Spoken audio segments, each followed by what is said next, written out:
Date with a Debut is recorded and produced on Awabakal Country, and I pay my respects to all elders past and present and extend that to any First Nations people tuning in. Always was, always will be, Aboriginal land. On with the show.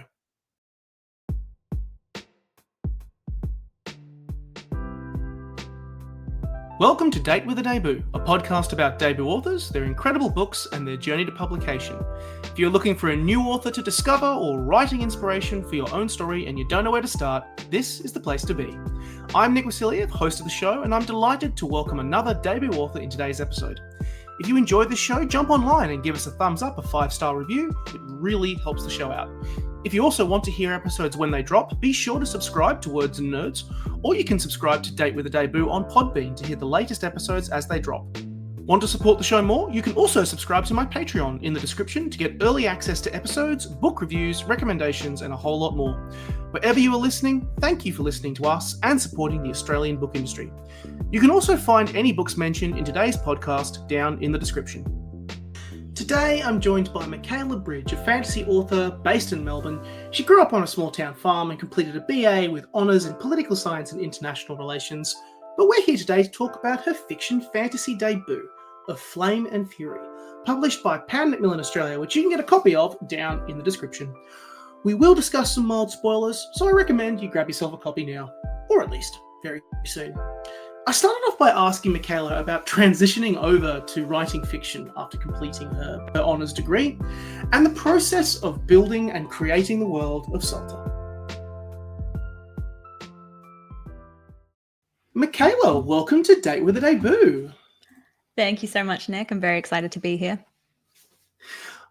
It's such a joy to have you here and to talk about this amazing debut book, which for everyone on the YouTubes of Tubes, I'm holding up to the screen now, of Flame and Fury. But before we get into the, kind of talking about the book and stuff, I got sidetracked, because I stalked you online and was trying to find out about a whole bunch about you before we started the show.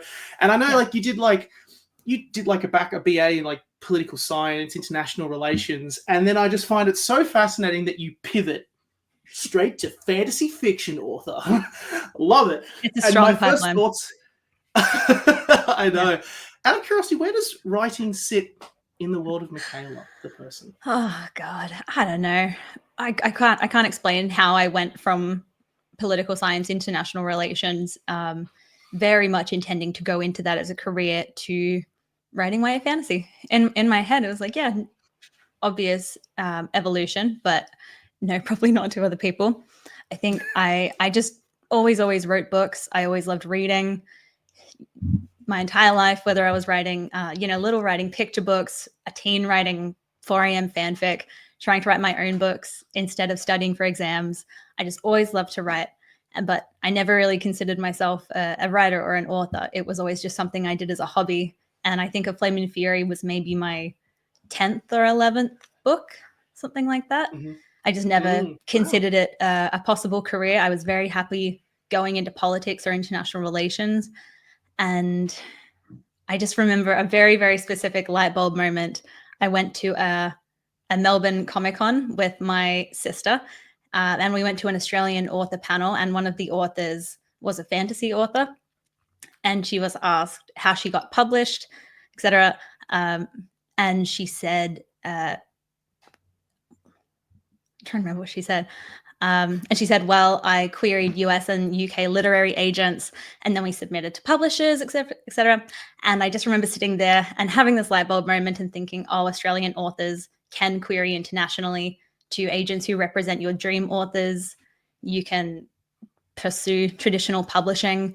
And just hearing that, I just went straight back to the hotel my sister and I were staying at, created a querying spreadsheet with my dream agents, and it all just completely snowballed from there. Tunnel vision, this is exactly what I wanted to do. I love that you have a particular moment that does. And the tunnel moment, or the snowball moment, has culminated in an actual book. At the time of us talking, obviously for listeners, it'll be out in the world when at the time you're listening to this. But for us, it comes out in 2 days.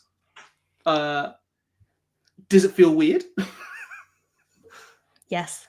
Yeah. It's not real. Time doesn't exist, honestly.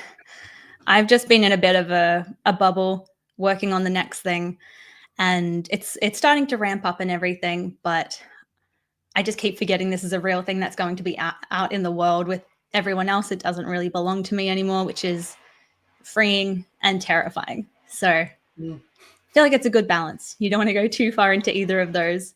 So yeah, very, very surreal. I love that. And before we kind of actually let's dive into the book, there is one thing I always really like to ask fantasy writers, whether it be no matter the genre, and that is, I love hearing the stories of world building. It's one of the real it's one of the real joys of this particular genre, of these particular books. You get to play God a little bit when you're building this kind of world of Salta.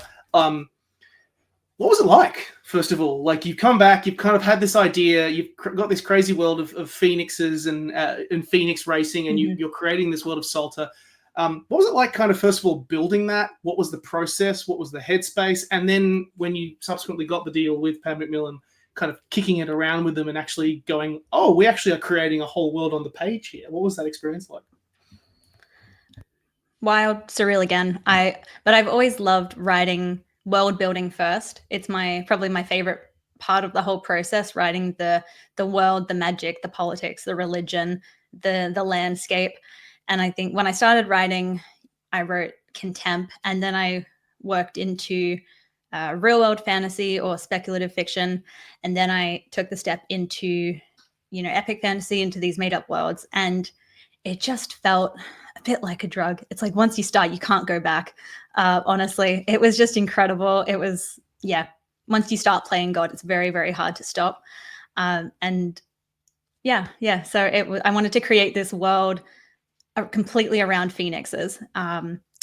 So the world building and the politics are all based on these profitable phoenix races. And when I realized that was the premise, and I really wanted to speak about commercializing animals for entertainment and for human gain, so all the technology and the religion and the characters and everything is based around the existence of phoenixes. So that is the part that always comes to me first: the world, the premise, the what if, and then the characters and the story go next and kind of fall into place like dominoes. Let's talk about this. Let's talk about this book then. Let's not beat about the bush any longer. For everyone, right. Again, I'm holding up this cover. We've also got the cover on the screen. This is the part of the show where, like with previous episodes, I have the author. I'm in the lift with you now. We are going up to whatever floor that we're on, and it is time for the classic elevator pitch. What is A Flame and Fury about? So, A Flame and Fury is a YA romantic fantasy about F1 Phoenix racing. It's set in this land built by alchemists and populated by fantastical creatures like phoenixes, sea monsters, sprites, magical serpents. And the book takes place on the island Sendor, where phoenix racing has been commercialized and really sits at the center of their culture and their economy. And our main character, Kel, she participates in these races for money. And because of spoilers, she has to team up with Coop, her longtime arrogant rival, all while trying to untangle this political conspiracy that really could just burn their world to the ground. Ding! Nailed it. We're here. We arrived on the script. It's good. And for context, I just want to shout out one thing that I always love in these things. I'm holding up a map. I love me a map. Oh my God. Isn't it gorgeous? Love me a map in books, and this is a gorgeous map. First of all, I mean, like, I know who did this map and how much. Her name is Virginia Allen. She's incredible. I owe her my life. The organs I would have been willing to sell to get one of her maps in my book. Oh my God, it's amazing. And it's just more than I could have dreamt. She was always a favorite artist online. And when my editors, who had worked with her before, suggested, oh, we'd love to have a map included. Have you heard of Virginia Allen? And I had to play it so cool. Have I heard of Virginia Allen? Yes, of course. And it was just, she took my very, very terrible hand-drawn attempt at a draft map with some scribbles and everything and turned it into that so seamlessly. Having never read the book, having no idea my vision, she just somehow crawled inside my brain and got everything so perfect. It's just amazing.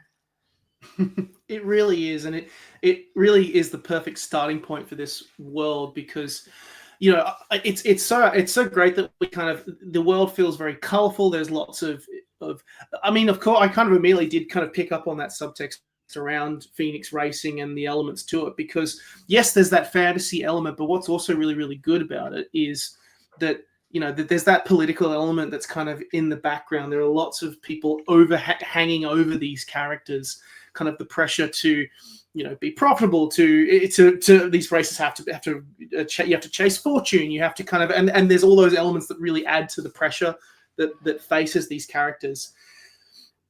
Tell me about, I mean, I know that there was obviously an element of kind of pulling from our own world and our own environment with that sort of space in some way, shape and form, but talk to me about Phoenix racing, because it is the crux of a lot of where the action of this story sits. I think it's kind of important for listeners being like, this is the environment that these characters are in.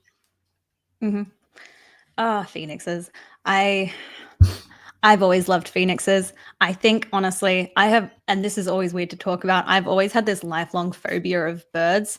I think it's because I grew up on a farm and was swooped all the time. So I'm wondering if writing my debut about these giant magical murder birds was my subconscious's attempt at exposure therapy. So that's my working theory. But in a more conscious sense, I've just always loved Phoenixes. The different things they can symbolize in different cultures and in different media. Their rebirth, their hope, their new beginnings, their fire. And it was just one of those elements that I'd always been obsessed with and was really just waiting for the right idea to fit them into. And they're just incredible, and they work so well into the concept of racing. I've just always loved them. Kel is such a great character for this story. Kind of just going straight off the bat, because she has a lot of strength. There's a lot of care in her. But she's also incredibly fierce and protective. She cares so much for her Phoenix. Savita, I'm hoping I'm pronouncing that correctly.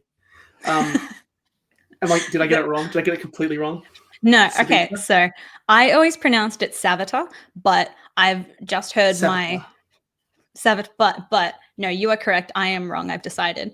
This is what we're going with. We're going with Savita because I've just heard my incredible audiobook. I just got it, and I just listened to it this morning by the incredible narrator Safia Inga, and it's completely my fault for not sending a pronunciation guide. So it is Savita. It is Savita. That is the law. Yes. Now watch me just get it wrong for the rest of the show and bounce back and forth. But yeah, Kel looks after Savita so much. Like she cares for this Phoenix so much, kind of arguably almost more than herself. Too much. No, actually, no. Let's call it how it is. More than herself. She cares for this Phoenix more than herself, and honestly. And the funny thing is that she's deep into this world, but she's not a fan of racing. But kind of like a lot of us, a lot of adults, sometimes you are forced to do something that you don't like doing to survive. It helps survive. It helps pay the bills, and it helps keep them in a state of being of survival and being okay. And truthful, Savita is very, very good at racing. It's an excellent, a really, really good Phoenix racer. Tell me about these two, because obviously they're the key part of kind of the key lens and focal point of this story to begin with. Yeah, absolutely. So I think we have the enemies to lovers in the book, but I always say that the real key relationship is between Kel and Sav, her Phoenix. And I think Kel is this stubborn, angry, too sure of herself teen who grew up on a farm with her father and their pet Phoenix. And I think for her whole life, she's had this magical, fantastical, immortal creature to keep her company. And I was very fascinated by the idea of someone having an immortal pet growing up, because having that bond, it's really going to stunt or stall your understanding of death. And I don't think it's really a spoiler, but when we first meet Kel, she's grieving. And I thought, because I love making characters suffer, if you lose someone important to you, why would you ever let yourself open up to anyone else again when you have this immortal creature like a phoenix to keep you company, a creature that you're never worried will leave you? So that's where Kel came from. She just kind of unraveled from there. It's where we meet her. She's had this lovely magical childhood with a wonderful magical companion. But as the book begins, we slowly start to see how that relationship with Sav has given her an excuse to keep other people at arm's length. And she's part of this kind of group of races, the Crimson Howlers, who are kind of the core crux of this group. And I will give away this spoiler that I know that you tried to avoid, but early on in this story, they lose a rider. The key thing about this, which really adds the element of danger to this, is that Phoenix riding is extremely profitable, but it is extremely dangerous. It does come with a risk of life and death to it. And this leads to a particular individual joining the team, and that is, of course, Coop. And, initial impressions of this particular character is he's a very reckless individual. Some might even say a little bit arrogant from my kind of feeling about looking at him. But then as the story gets deeper, we sort of, one of the things I love about it is that we kind of realize why Coop is the way that he is. Talk to me about Coop, because look, I didn't want to. In my head and my heart, I know that it's also about Kel and Sav, but I really liked Coop. I love Coop. Coop. He's so much more of me. Yeah, I love Coop. He's just a lot better at hiding how he's feeling. I thought he was the perfect antithesis of Kel, who is very much practicality. What you see is what you get. She wears her heart on her sleeve, whether for better or worse. She's angry, she's stubborn. And Coop has had very similar experiences, but he's dealt with that by shoving it down, by burying the hard things. And I think that's a large part of why Kel hates him. She only sees the surface that he exudes. And his older brother can obviously see past that. But to the world and to his fans and the media that adores him for his racing skills, he is just this arrogant, charming, handsome rider who loves doing these tricks and survives these near-death experiences and just loves being a bit of a daredevil and works that angle because it helps him profit off the races. And so he kind of tricks himself into believing the facade as well. And as we dig a little bit more into why that is and why he feels the need to participate in these races as well, it's kind of inevitable that Kel is forced to realize, we actually have a lot more in common than I initially thought. If I hate you, then I'm a bit of a hypocrite because I'm doing the exact same thing and participating in these races for profit as well. So I thought that was I love writing characters that are either hypocrites or have to realize things about themselves that they're maybe not comfortable with. And both Kel and Coop have to do that in different ways. And it was just, I love him to death. He was so much fun to write. Poor buddy needs a bit of a break. The moral journey of them is kind of really what really hooks you in, the stuff that they've got to deal with. And look, I'm going to say the most cliched thing that you can say with an enemies to lovers romance. But there was a couple of moments near the end of the book where I was like, just kiss already! God damn it! Jesus Christ! God dang it! But you want though, right? You want to tease people. Yeah, absolutely. You tease. It's the worst. God dang you. Tell me a little bit as well about the whole group of the Crimson Howlers as well, because there's a great dynamic between these two, and particularly when Coop comes in and kind of changes the apple cart, kind of changes the apple cart, as they kind of it's I guess the best way to describe it. There's such a great group of individuals that you've assembled here. Yeah, they were always, so there's the Crimson Howlers. There's 5 of them. They really haven't changed that much from the first draft. They existed as a unit in different forms, but always the same individuals in my brain.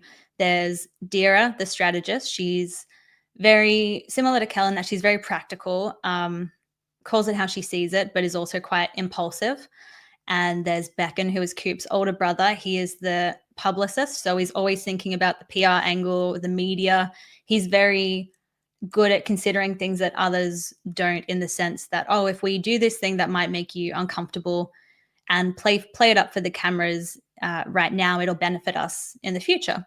And then we have Ran, I don't know if this is a spoiler. Oh, well. We have Ran, the technician who develops all the gear and does the engineering behind the scenes for the uniforms that keeps Coop alive and stops him from burning alive when he's riding the Phoenix, and all the earcoms that they use to communicate during the races.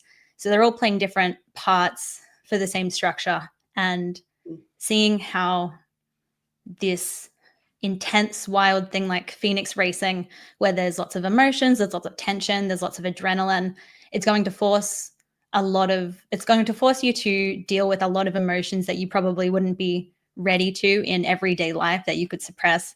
And it was just so much fun seeing how this wild experience, this deadly experience, would impact different characters. It's real F1. It's F1 Phoenix racing. Literally, it's exactly what it is. It's kind of that, and it brings out pressure and tension. On that, I actually really just want to shower you with another compliment about this book, and that is the pace. It is frenetic. It's, true to form. Like, I think it's. I'm glad that I was not the only one that picked up on this, because looking at reviews and stuff like this on Goodreads, as we all do, we all look on Goodreads as well. Like, the authors do it, the readers do it. The pace of this is frenetic. And intense, and I don't want to say, like, I'm not surprised that that there is that comparison with F1, like the kind of Drive to Survive sort of thing, because the storytelling, I remember I got hooked on that documentary as well, and being like, oh god, there is so much more complex elements to it. Talk to me about writing pace and speed and frenetic, because it just you do get hooked up into it really, really quickly as a reader. Thank you. I've always loved writing big settings, big action prop pieces. It's just always been one of my favorite things to write. So I think with this story especially, you have a book of extremes. You have these giant, loud set pieces, phoenixes and races and conspiracies, and I wanted to use them as almost a red herring for the emotional journeys that a lot of the characters are on. And because you have these big moments, and then you have to deal with the emotional fallout on the consequences. And also, I just really enjoy it. And I think readers deserve to get to fly on a phoenix and have some fun in a fantasy book. I love as well, and this is kind of like, I don't want to say it's the last element, but it's kind of one of the other elements that hang over this story, is that, I'm glad you kind of have mentioned all of these characters in the Crimson Howlers, because, we have that, as we alluded to a little bit earlier, that kind of political backdrop with, over the top of this kind of enemies to lovers sort of romance. You've got this, and I'll keep it spoiler free with this one, a very mysterious tech mogul who has a really unhealthy interest in Sabita. There's the other political elements of the racing and the fortunes that are also there to be made. Try and to straddle that line of no spoilers, but tell me about some of these figures that are kind of hanging over the heads, because that's where the pressure really is coming from in this story. Like, they're really hanging over the heads of the Crimson Howlers. Like, you have to perform, you have to deliver, otherwise it's all over. Yeah, absolutely. I think because of my background with political science, there will always be a political struggle of some kind in any book I write. It's just so much fun. I didn't want to say it, but I was like, I could tell. I could tell. I was like, oh yes, Absolutely. There's the political stuff coming back out. There it is. Absolutely. Yeah. I don't know if it's always conscious or subconscious, but I think there will always be a political subplot in some capacity in anything I write. I love pulling apart and interrogating different government structures in fantasy books. So to me, it wove quite organically with the rest of the Flame and Fury's chess pieces. And then the eccentric billionaire that comes into the story and offers the Howlers sponsorship with, a bit of an unsettling interest in their Phoenix. He was a really fun and difficult character to write, because he is the stereotypical, he's the archetyped, the tech billionaire, and you don't necessarily know his motives yet, and you have to untangle that. But I also really don't want to write such black and white characters. I love writing gray characters with some moral complexity. And so I really wrote him from the point of view, well, if I'm in this situation and these are my circumstances and I care about this specific set of people, what would I do if I'm desperate? What would I do to handle the situation to get myself out of it and to take care of the people that I love? And I think given the right motivations, I would do exactly what this character does, honestly. And so I think there was a point when I really wanted to, I'm trying to think how to word this without spoiling the complete ending, but yes, there were points when I when I really wanted to take his journey in another direction, really, really, really badly. And my editors kind of had to put their foot down and say, no, this is not even his story. This is Kel's story. But I tried very hard in multiple drafts to weave a bit more complexity into his character, but also balancing it in a way that didn't undercut the other main characters' journeys. This is a good segue to kind of a good place to end talking about the book, because avoiding spoilers, that once he comes on, stuff happens, things go down, and stuff happens. That's the tagline. Stuff happens. That is the truth. It is true. And I'm very curious, now that you have had this snowballing adventure and the result is this beautiful book, what did it teach you?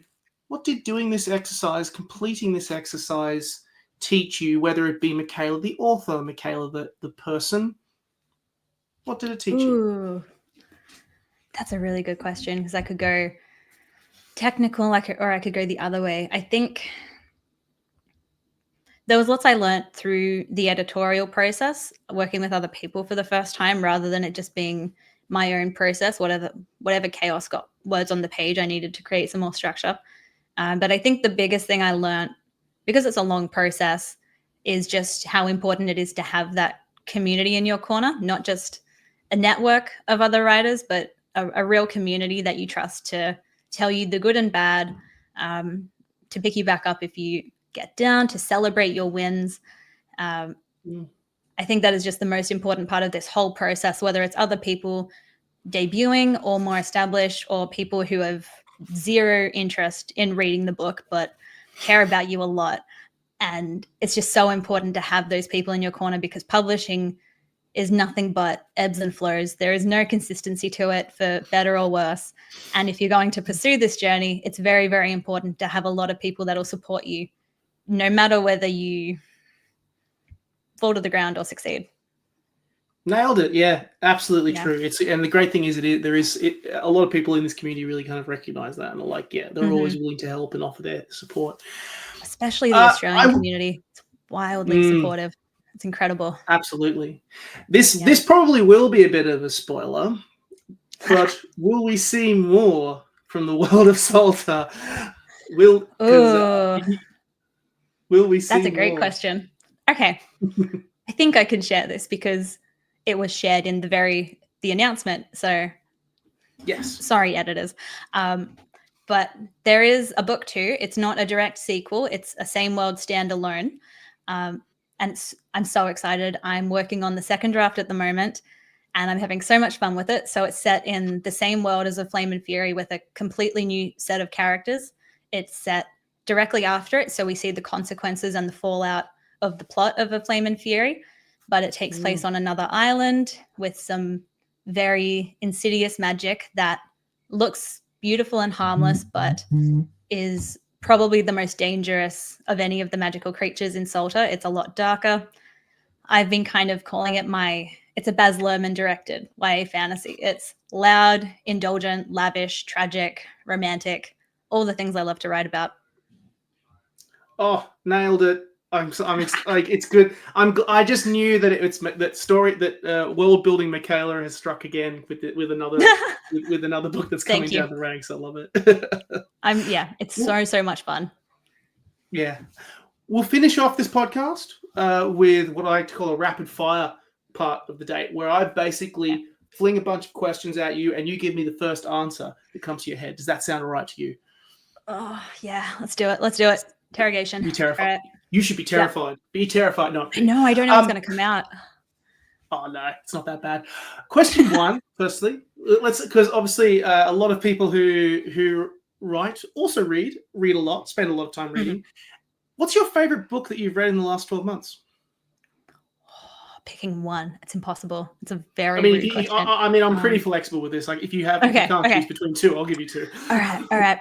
I'm going to say Immortal Dark by Tigges Germer. It's a YA fantasy debut. She's also Melbourne-based. It's incredible, the first in a trilogy. And The Phoenix Keeper by S.A. McLean, which is an adult fantasy, a cozy fantasy, and it's also has phoenixes in it, so I'm a bit biased, but I also know the author, so I'm even more biased, and it's just incredible. Those two are amazing. I love that you were sticking with phoenixes here. Of course, there's a brand. I'm working it. I appreciate that. Yeah. What's your favorite debut novel that you have ever read? Ever? I knew you were going to ask this, and it kept me up last night. I could not pick. I'm so sorry. It wasn't meant to be that. I know. I'm completely putting this on you that I'm sleep deprived. Yeah. I read it for a book club recently. I can't believe I hadn't read it yet. The Poppy War by R.F. Kuang. Incredible. I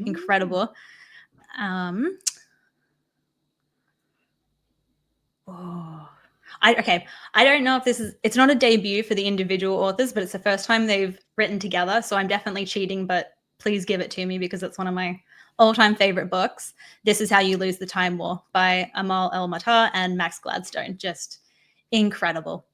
First time I read it, I only understood about 70%, but I've reread it so many times and it's just an amazing book. So short, you can read it in one sitting.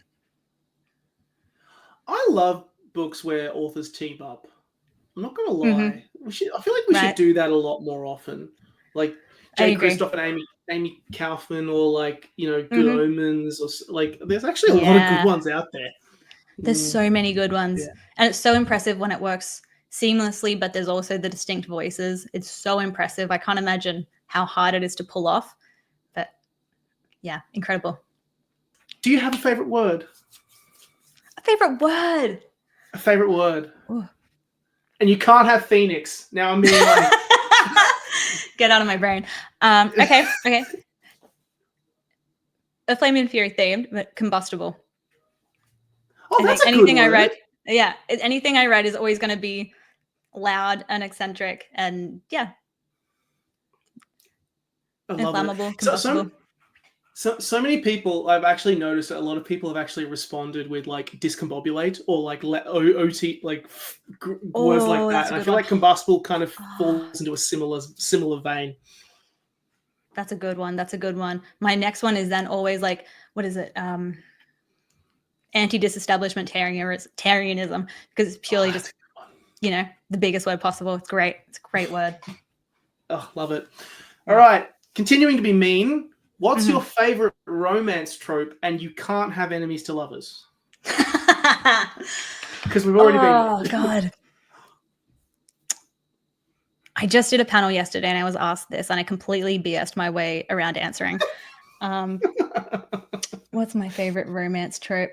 It's such a cliche. I love a one-bed trope. I love when the characters are forced to... I know, hate me. It's a cliche. It's a cliche for a reason. It's incredible.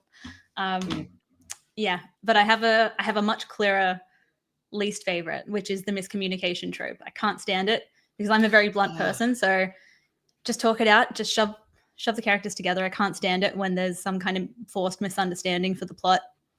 Doesn't compute with my brain. Yeah, I like it. I like it. It's true. Yeah. Flip it. Let's flip it the other way around.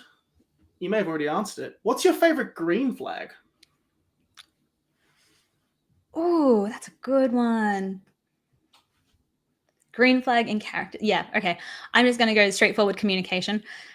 In characters, when you're self-aware, you can reflect, you can critically analyze. My editors hate it because I do it too much in my books, and they're like, oh, we need more character tension. Let them hold on to their anger more often. Don't let them forgive each other so quickly. Because I think in my brain, I'm like, oh, well, they understand where the other person's coming from. It's fine. They'd get over it to work together. No, that defeats the whole purpose of having a book. So I need to get better at writing that. For me, it's they've got their shit together. Like they're organized and they're That's good. That's they good. know who they are and they're organized. So you go into their house and they've got like that level of self-respect and organization, like shit together. That's Mhm. my green flag. I love that one. Succinct. It'd be rare Yeah. in a book. Yeah, it'd be God. very satisfying. Yeah. Yeah. You are usually found when you're not writing board gaming, as well, in addition to tormenting Yeah. your characters. Yeah. What is your board game of choice for games night? Oh, so many. Me and my partner, we own way too many board games. There's this mountain stack next to my bookshelf. Not quite a board game, but we have been weirdly getting into mahjong lately. We had a friend who taught us, and now we're just addicted, which isn't a good thing because the rounds go for about 3-4 hours, but we're playing it a couple times a week. It's so much fun. I'm terrible, but yeah, it's a lot of fun. Yeah, there are so many good board games out there. I wonder if there's a podcast for board games. Are you a board game fan? We do have a lot of board games. We've literally been playing like King Domino. We recently bought that one because people had been telling us it was really, really good. Oh my god, there's the one that its name is literally just escaping me, but my partner and I play it quite a lot. Oh my god. We also play Ticket to Ride, but it's like the one with like a deck of cards, but also like you put the counter down, and the name's escaped me. Like, and you have to get 5 in a row twice to 5 counters in a row twice to win. I've got no idea what you're talking about. I'm gonna go look it sorry. Up. This is annoying me. I'm gonna look it up. The podcast is over. Sorry, we're talking board games now. Aha! Sequence. Oh yes. Oh, it's so good. It's so good. That's the one. Oh, that's the first one I've left your podcast. They're priorities. Yes. Board games always the take sequence priority. is usually our go-to. Oh, yeah, that's a good one. I love Wingspan, and I've just discovered there's a dragon version called Wormspan, and I need it. It's so expensive, but I need it. It's like it's been reskinned with different dragons and everything. I need it. It looks incredible. Oh, man. Love it. Mm-hmm. Where is your favorite place to drink overpriced coffee? Oh, if I say the real answer, people are going to know where I live. Because I'm very lucky that because it's literally next door, and I'm very lazy, and I'm going to leave the house as little as possible. And I'm very lucky. I live on a great main street in the city, and I have so many different coffee shops in walking distance. And the one directly across the road from me has the best coffee possible. I'll go there, get a couple coffees take my computer, work for a couple hours, chat to the baristas. It's typical Melbourne hipster coffee. I love it. I love my bougie coffee. I'm such a coffee snob because I used to work in hospitality. So I love coffee. I drink way too much of it. There's a couple of places I went to last time I was in Melbourne. There's one that's like on a laneway where it's like it's not even like a coffee place per se, but like it's I can't remember the name of it now. There's so many coffee places. I'm not sure if I Google it, but it's like I can't like laneway's not specific, and it is way too. How many laneways are there in Melbourne? It's any coffee shop in Melbourne. We'll Google it after we finish recording. Yeah. Done. I'm going to Google it after we finish recording, and I'll show you what it looks like. And then last one. Mm-hmm. If phoenixes did actually exist, like they're in the world, would you aim to be a phoenix rider? Oh, God, no. God, no. This is like a zombie apocalypse. Would I survive? No, I'm dying in 2 seconds if I try. I don't have the self-preservation instincts to do it without catching fire. I would die in an instant. It would not work for me. Do you think you'd survive a world with phoenixes? I mean, I usually ride. I mean, I was lucky enough to grow up on a farm where I could ride horses. So I would quite like to give it a try. Whether I do it as a career, I'm not sure. Mm-hmm. But I mean, you can die. You can die. Maybe as like a novelty mechanical bull style, just give it a one-off, see if you can do it without dying. But consistently as a rider, no, I would die in a heartbeat. Instead, I will simply say that you can write about it instead. Exactly. The safer See what version. I did there? See what I did there? Mm-hmm. Super smooth transition. Everyone listening, you can go and get yourself a copy of Flame and Fury. At the time of us talking, it's not out in the world, but when you're listening to it, it is out in the world, and you can go and check it out. It's published by Macmillan Australia. Mikayla, it's been a pleasure having you on the show. Thank you so much for coming on Date with a Debut. Thank you so much for having me, Nick. This has been so much fun.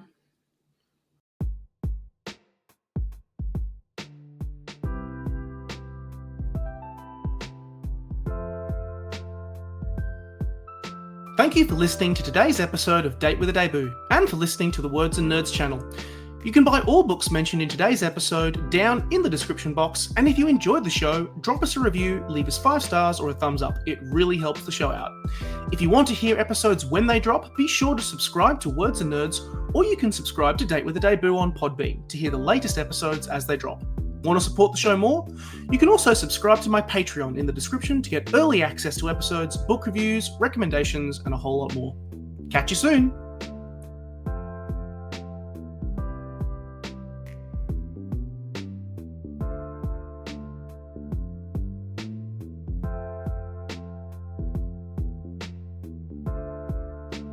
Date with a Debut is a Words and Nerds and Breathe Art podcast co-production.